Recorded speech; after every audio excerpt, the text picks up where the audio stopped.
Hey guys, Mr. Marone here. Welcome to your first flipped video for geometry for this year. These notes should look familiar. You should be sitting there with these notes in front of you and ready to go with taking notes and getting yourself into this process. Be sure to take notes as we go through the video because I'm going to check them throughout the year. I'm going to check them, make sure that you're tracking with us and that you're really getting the information here.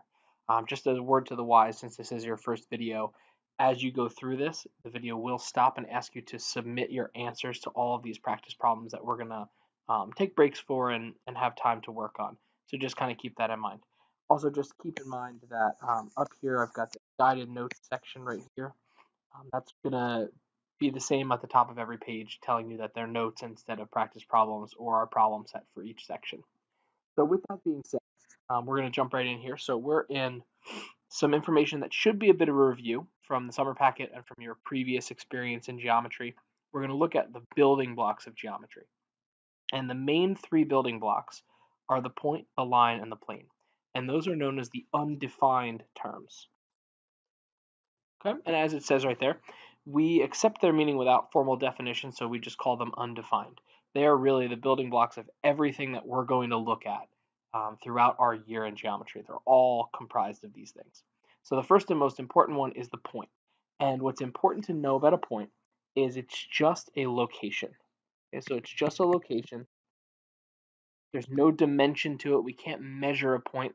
It's just a location. And for notation of this, as you can see, we put a capital letter next to each individual location or point on the page.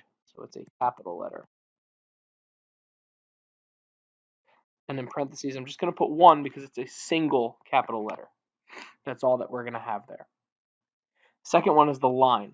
So a line has one dimension. It goes up and down. It goes left and right. So it continues on infinitely in whatever direction it's continuing.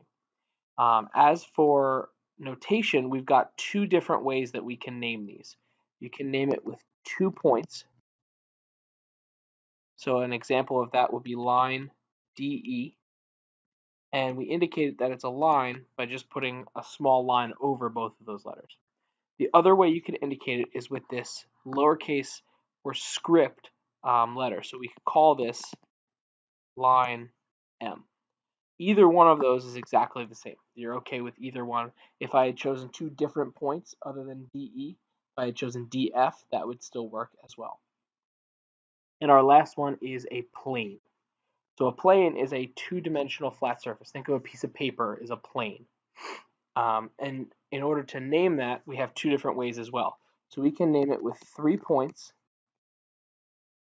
as long as they're not all in the same line. As you can see, X, Y, and Z are not. So we can call this plane X, Y, Z here. Or you can call it the capital letter that really will be italicized more than anything in a corner of your plane. And these planes are going to be drawn like parallelograms here. So we can call this plane M as well. Now from there, we can define a couple other terms. A line, as we said, goes on infinitely. So it goes infinitely in both of the directions that it had started, left and right, up and down, what have you. If we want to just look at a piece of it, that means we're looking at a line segment. So a segment is going to be labeled the exact same way. So this will be called segment AB.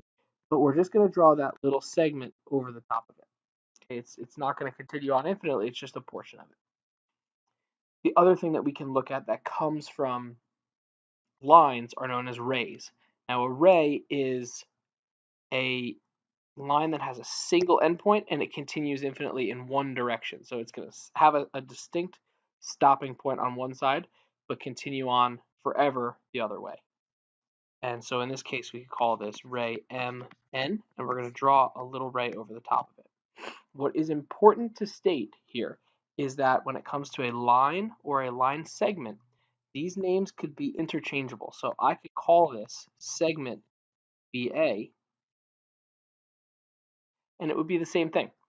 But with a ray, the first letter in our label has to be the endpoint. So if I had said that this was ray NM, that would mean I'm starting at N and continuing on that way, which is not what we're doing here. So these do matter how we label them.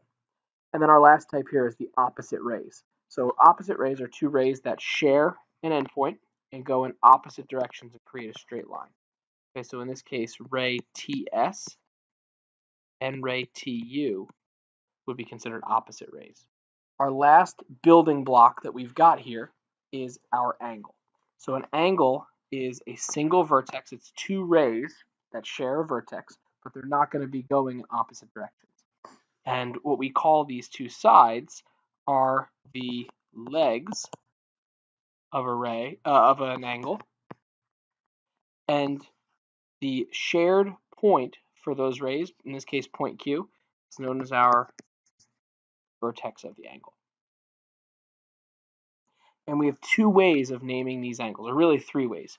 We could call it just the vertex, so just angle Q. We could call it whatever little number is indicated inside the angle, in this case angle 2.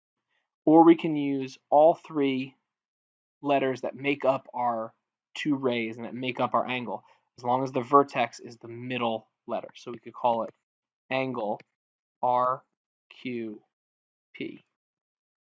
or angle PQR. They are interchangeable. The only one that's not is the ray. Now, at this point, what we're going to do is take a look at a couple examples here. You're going to look at stuff, things that you've done in the past using a number line, and we're going to do a little bit of labeling and dig in here. So at this point, you're going to see some stop starting in the video as you put in your answers. So take a look at this first example, and they want to know what's the length from C to D. As we look closely, we've gone 1 unit, 2 unit, and 3 units away, which gives me a length of 3 for CD. Go ahead and try the same thing with AC and with BD. Okay, welcoming back in, we've got 1, 2, 3, 4 for AC, and we've got 1, 2, 3, 4 for BD.